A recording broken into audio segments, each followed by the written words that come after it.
Hi, I'm Zibby Owens, and you're listening to the award-winning podcast, Moms Don't Have Time to Read Books. If you like this podcast, you will love my new anthology called Moms Don't Have Time to Have Kids. Check it out, and you'll hear from 49 authors about all sorts of things moms don't have time to do. All the authors have been on this podcast. Also, check out my TikTok with Zibby and Tracy, my other podcast, Sex Talk with Zibby and Tracy. Check out Moms Don't Have Time to Write on Medium. And of course, my new publishing company called Zibby Books. And now back to our daily author interview site and a quick hello from some of my kids. Hi. Hi. Hello. Enjoy the show. If you like this podcast, you will love my new anthology called Moms Don't Have Time to Have Kids. Here's a little snippet by one of the authors from the anthology. My name is Jean Kwok, and I'm thrilled to have contributed to Moms Don't Have Time to Have Kids. My essay is called Whatever You Write in This Will Belong to You. And what I really don't have time for is reading the news with surprisingly disastrous consequences. Tabitha Forney is the author of Paper Airplanes, a novel. Tabitha writes books to appease the voices in her head. She's a mom, attorney, and yoga devotee who lives in Houston with her 3 kids and a husband who was on the 85th floor of the North Tower on 9/11 and lived to tell about it. Hi, Tabitha. Sorry, Instagram isn't my original platform, so That's okay. I don't know why I do these Instagram lives. I don't know. There are always some hiccups getting started. But anyway, now we're here. How are you? I'm doing great. Thank you. Well, I'm very excited to talk to you today about Paper Airplanes and Aaron and Daniel and their families and this whole journey. And I'm sorry we had to reschedule from 9/11, but thank you for understanding. I totally understand. Absolutely. It was a rough day. It was a very rough day, so I get it. Right. I feel like this 20th anniversary, I don't know. I've talked to a lot of people and I wasn't the only one hit hard. Chances are if I'm hit hard by something, other people are too. So turns out that's true. Yes. Okay, well, let's talk about Paper Airplanes. I can summarize, or maybe you should summarize what it's about, but why don't you go ahead and tell people what it's about, and then I'll ask you questions about it.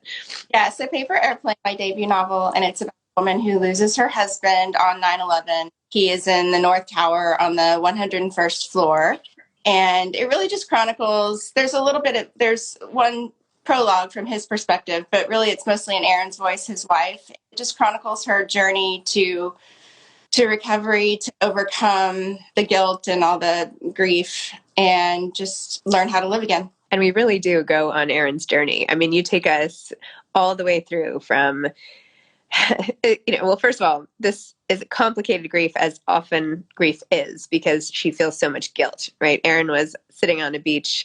She had gone off on this girls' trip when she should have perhaps stayed to go to her mother-in-law's birthday party, but her best friend had broken up, and so she decided she just has to go and be a good friend versus, being one of many at the mother-in-law's party. And so she finds out while she's sitting on the beach in, what was it, Marbella? Where were they? Mallorca. Oh my God. I cannot, my husband Kyle's on here. He knows I cannot get these two places straight in my brain. I have some sort of like mixed wires. In fact, we even booked a trip to one intending to go to the other, but it's okay. Anyway, so she was on the beach and felt horribly guilty because felt like if she had been home, maybe he would have left to go to the World Trade Center a little bit later. And so she lives with this grief for so long. So in addition to the unsettled feelings of not getting closure with the loss, as so many of us had on 9/11, it's also, her responsibility. And then, of course, later you find out the friend also feels responsible for even asking her to come on the trip. So it's like everybody is feeling, a part of this situation. And by the way, what ends up happening to tie this all together at the end, oh my gosh, I just brought tears to my eyes. So anyway, yes, people are asking better questions than me. What compelled you to write this story? Yeah, tell us about your husband's journey that day. I want to hear more about it. You referenced it in the book, but not that much. So, yes, so he was on the 85th floor of the North Tower, and his experience was obviously very different from Daniel's. And I was really a little bit obsessed by how random it was that day, like where you were so much. He was on the 85th floor, and I feel like anybody 92 and above had, obviously, I think that was the bright line between survival and not surviving. And so he just, he and his colleagues, they had a small company called SMW Trading Company. He was actually about to go down the elevators over to the West Side Highway to the World Center, start his day trading, commodities trader. And so he only spent like an hour in the office every morning kind of getting ready. And so I actually didn't know where he was. He was still on the 85th floor, if he was in the elevators, if he'd gotten out yet. Before I talked to him, there on the 85th floor, his boss actually saw the plane heading for their building. So that part in Daniel's story is authentic because their offices face north. And he thought it was a plane that had taken off from LaGuardia and was flying too low. And as he kept watching and kept watching, he realized that it wasn't going to bank up. And he was on the phone with his wife. This is my husband's boss. And threw the phone down and jumped into like the middle offices, like, just as instinct. Not that that was going to do anything if a plane is headed right at. But that was his experience. He was so close to seeing the plane that he actually saw the pilots there. And we all know now that that was Muhammad Atta. So his boss knew what had happened, told them all that it was a plane. And so within 5 minutes, they were heading down the stairwell. And so he just went down 85 flights of stairs. It was very quick at first, and people began to flood the stairwells. It got more congested. But his story is that people were very polite and people were very orderly. There was no pushing or shoving or yelling or like, out of here. And there was a bit of it, but it was very mild. And for the most part, just New Yorkers just orderly descended. And it took a long time. It took him like almost an hour to get out. And then he was down. They were directing people down through the tunnels, like where the subways were, where that shopping mall was. So they were directing people down and out that way so that when they came out onto the street, they were several blocks of World Trade Center. And he was down in those tunnels when World Trade Center 2. So he was very close. If you've ever seen the page World Trade Center, he was like 40 yards from where the Port Authority officers had gotten trapped. And he had just turned a corner while he was walking down with. And that was like the second time he said he thought he would die that day. First, when the plane hit and the building swayed back and forth. And then second, when he was down there in the tunnels and that blast just came from World Trade Center 2 and just blasted through the tunnels. And I feel like if he hadn't turned that corner just a few seconds before, it might have been a very different story for him. Oh my gosh. So does he feel like survivor's guilt at having made it out? Like, how does he feel about the whole thing? Let's get him on here. No. You're right. No. He did for a long time. I think when people would tell him, God has plans for you, he would think, so God didn't have plans for all the people who were above me. Like that doesn't really answer. I know people mean well, but it doesn't really answer anything to say that God had plans for him. So I think he did have guilt for a long time, but he talks about his experience a lot and that helps him to process it. And he's also just a very steady personality. So he has managed it better than some colleagues, I know for sure. And so how did you as a spouse experience that? Like, how much did you know at the time? Like, did you talk to him at all as he was escaping? Would you have known had anything happened? Like, how do you put your life back? And then how did it culminate in this book? So I actually there's similarities to Aaron because I had taken the red eye flight to London on September 10th. So I was there for business. I had two friends who were going to come join me on that Thursday, and we were just going to have a fun weekend in London. Obviously, that did not happen. So I had just arrived. I got in there 7 a.m. London time, and I talked to him on the phone while he was getting ready for work. It was 7 a.m., 7:30, something like that. And then I went to lunch with my colleague over there, and we came back to we had a one-person office, very base in London in the financial district, and we were just working away.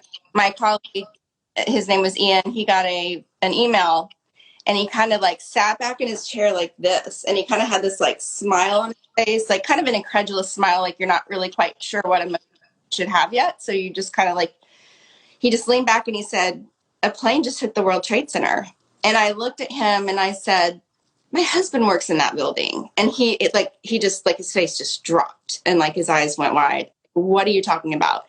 And so then of course we tried to get on the internet and nothing, you couldn't get on any internet pages. It was probably not as redundant as it is now. So we tried getting information all these different ways. We were just getting information from our colleagues in the York office who were just giving us little bits and pieces of what was going on. And finally, he got an email from one of our colleagues that said, WTC2 just collapsed. And we were like, what are you talking about? That cannot happen. that cannot be true. We are not getting good information. We've got to, and I was just like, I can't do this anymore. I can't do this anymore. I've got to find a TV. And so he led me down to the street. We went down to a pub and walked into a pub at like 2:00 in the afternoon in London, and everybody was smoking and drinking. And I just remember the smoke, like, just made me feel so nauseated. And we sat there for a while watching the news, and everybody was watching the news. And we watched as his building fell down. So in that sense, my story and Erin's are very similar, obviously very different because she's a fictional character, and she had a lot of guilt issues that I didn't have. I wasn't in a spat with my husband, but I thought, what if we had been? So a lot of her story comes out of my what if this, what if that, what if I had been there? Would he have left later or earlier? Would he have been in the elevators? There's just so many little what ifs because every little thing you did that morning made a difference. And yeah, and then for me, what if I had never heard from him? To answer your question, I did hear from him after we watched the building fall down, and like time seemed to stop for me. Like, I don't even really remember how we got back to my hotel, but my colleague, Ian, I was like, I can't stay here any longer. And he pulled me out of the pub, and we somehow found my hotel, and I somehow mustered up the courage to walk up to the front desk and say, hello, I'm in room 613 or whatever. Do I have any messages? And she said in her very lovely British accent, she said, oh, yes, she's just called. She says your husband is fine. And of course, she had no idea what she was talking about. And I just like broke down in the lobby, and Ian like grabbed the piece of paper. I was like, thank you very much. And then from there, it was just like an onslaught of people calling people, and me trying to get a hold of Billy, my husband. And we finally talked later. It was 9:00 at night in London. It was like 4:00 in the afternoon in New York, after he had walked all the way back up we lived on the Upper West Side at 94th and Broadway. And he had walked all the way home, and he'd been gone and gotten checked out at Columbia University Hospital. And finally we were able to connect because, all the cell phones didn't work because the tower was on World Trade Center 1. And we were able to connect with his friend in San Francisco, finally got through to him. And he said, Jay, the first thing I want you to do is call my wife right now. So this friend in San Francisco patched us in a three-way conversation, San Francisco to New York to London. Actually, I was in the middle of the English countryside by then because my colleague wanted to go to his parents' house in some Gloucester or Winchester or something like that. And so we were like driving through these country roads in England at night, and I was talking to my husband. It was very bizarre and surreal, but that's the first time I was able to talk to him. Oh my gosh, what a story. I just can't believe it. So anyway, it's unbelievable. When did you decide you wanted to try to fictionalize this? And did you try to write about it from like a memoir type perspective over the years? And why now why is it coming out now? I went to the 9/11 Memorial and Museum in September of 2015. I was up there. My husband had a business trip, and I tagged along with him. And the morning I was leaving that afternoon, and that morning we went to the museum. It had just opened. We had been to the memorial before, but not the museum. And it was just so impactful, and it brought it all back. I mean, right after the event, it was very difficult to process the event, right? Like what happened. And so we went on with our lives as you do and mourned those who were lost. And, we had kids, we started having kids, and we moved back to Houston, and we just, got busy with our lives and our careers. But then when I went back to that museum, and just it all kind of came back, and all the artifacts and the audio from, I remember sitting in that pub hearing the newscasters say nothing, and I wanted nothing more than information. I wanted to know what floor was hit. I wanted to know how many people were in the building. I wanted to know if they were evacuating people. I wanted to know everything, and nobody knew anything. And I just remember how frustrating that was. And it all came back when I was listening to the news, like the morning anchors, which they play that audio in the museum. And then really what was most impactful was walking kind of towards the back of the museum and walking around like a corner. There was an alcove back there with warning signs to those who entered that the images could be disturbing. And it was, images of the people who fell to their deaths.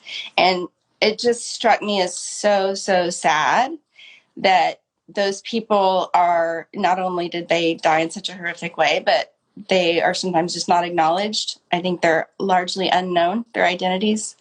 And I've read a lot of stories about, the families of people who potentially were the people who fell don't want to acknowledge that their loved one might have died that way because of religious beliefs about suicide being a sin, which I think is so sad because obviously they didn't go to work that day intending to jump out of a 110-story building.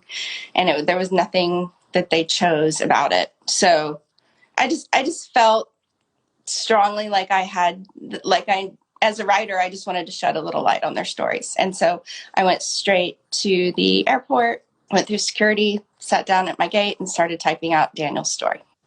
And how did you recreate the first part? Because I've also wondered so much about what those moments were like, and how did you piece that all together? And like the floor heating up, and sitting on the desk, and the stairwell. Like, was that just from people who had been there, or how did you do that? Very good question. A lot of it, I had my husband vet in terms of the layout of the floors because he worked in that same building. And so I had him vet, like, is this realistic? What kinds of things did you see up here? What could you see?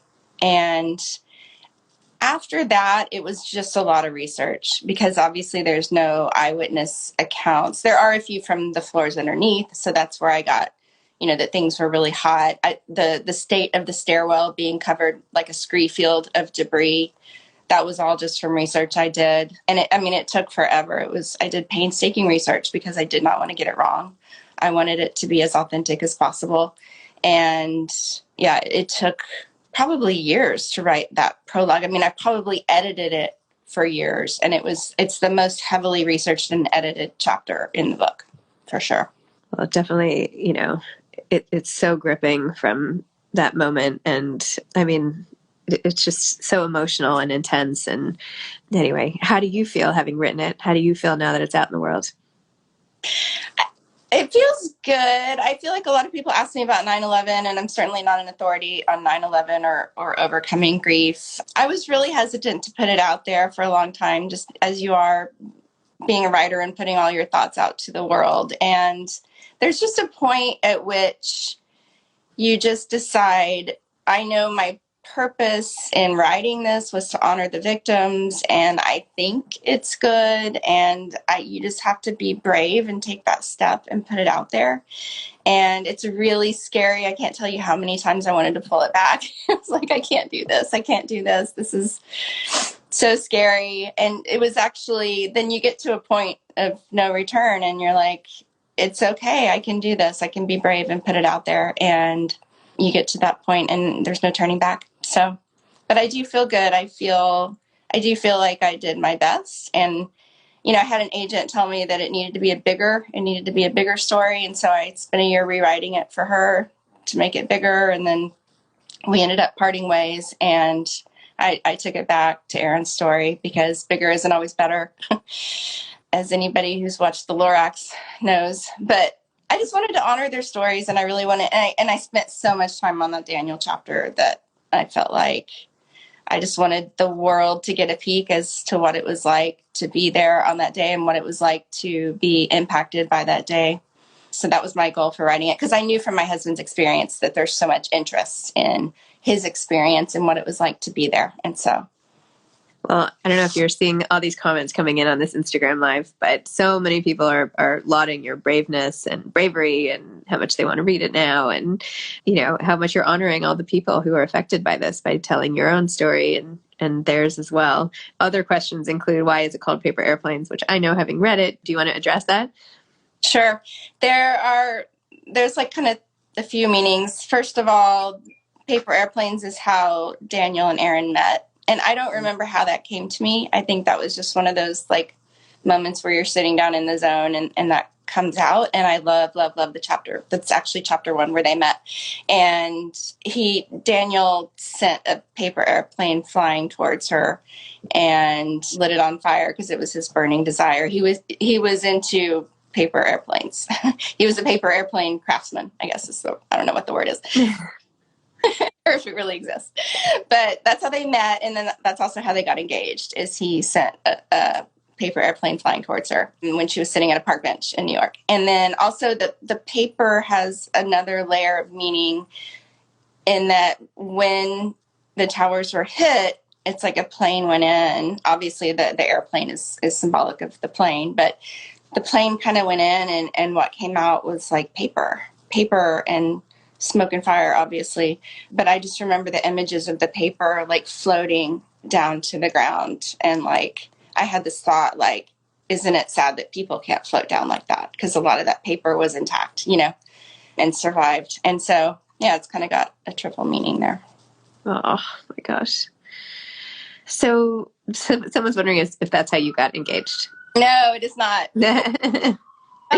So, and hi to Ichechu from Africa is here too. So we have people from all over the world tuning into your story and the global nature of this tragedy, really. So now that you've written this and sort of spent all these years and time getting this story, having us live through Erin, all of the stuff she goes through with her coping mechanisms, how she, her eating issues and drugs and alcohol, and like how she gets by and regroups, and ultimately it's through helping others that she finds her meaning again in the world in the way that he wanted her to do. But as so many of us, right, you have to latch on to something that gives you meaning and purpose. And anyway, I don't think that's giving anything away too much, but hopefully. Anyway, are you writing more books now? Is this it? Are you one and done? Or do you have plans for more books? And also, like, what advice would you have for aspiring authors? Mm-hmm. Definitely not one and done. I'm definitely a writer first and, impacted by 9/11 second. I think I wrote it because I am a writer. And so I've actually got another book that's finished. Going back to that story I had with the agent where I took out half the story and tried to make Erin's story bigger. And I brought in a character named Rosie, who's a 911 dispatcher. And I just adored Rosie and had all these chapters dedicated to her. And I braided their narratives, kind of retrofit Erin's story with hers. And then when I had the revelation that I needed to take it all apart and take it back to Erin's story, I had all these wonderful chapters of Rosie's life. And I really wanted to explore that because she had a very complicated relationship with her mother, who died when she was 10. And so I actually went off and wrote that first and finished that story called The 7 Best Ways to Die. And so that is Rosie, and she still is in Paper Airplane. She is the 911 dispatcher who takes Daniel's last call. And then she's the fire truck driver that Erin sees when she's down at Ground Zero looking for Daniel. So that's my next book. And then I've got another one. I've got 2 more in the works. One is half finished. And so, yeah, I'm going to keep writing. And advice for writers, just don't stop. Don't stop. And don't let imposter syndrome, get you. Like, just keep writing and keep writing what's in your heart. I mean, I write what I'm called to write. Like, I write what pulls on me or tugs at me. And it would be easy to quit because the odds are so stacked against you. But I write because I have to. That's how I process the world and feelings and emotions and things that happen. And so just don't quit. Just keep going. Every day, do a little bit, even if it's just reading what you wrote the day before. Just every day, stay connected to it and keep going. Don't quit. I think that's good advice for everything. It is. Well, Tabitha, thank you. Thanks for doing this IG Live today. And this will eventually be a podcast about paper airplanes. Thank you for giving us another perspective on what happened and even perhaps some closure for all of the people wondering what it might have been like. And thanks for letting me reschedule this, but I'm glad we finally spoke. And thank you so much. Thank you. It's so great to chat with you. You're amazing. You're an inspiration. All the stuff that you do, I don't know how you do it. So thank you so much. Thank you. Thanks. All right. Take care. Bye, everybody. Bye. Thanks for listening to this episode of Moms Don't Have Time to Read Books. Don't forget to follow me on Instagram at Zibby Owens and at Moms Don't Have Time to Read Books. Also sign up for my newsletter at zibbyowens.com and sign up for my virtual book club and meet lots of authors on Zoom every other week. Thanks so much to Steve and Ryan at Texture Sound for the sound editing. And thank you to Morning Moon Productions for providing this fantastic intro and outro music.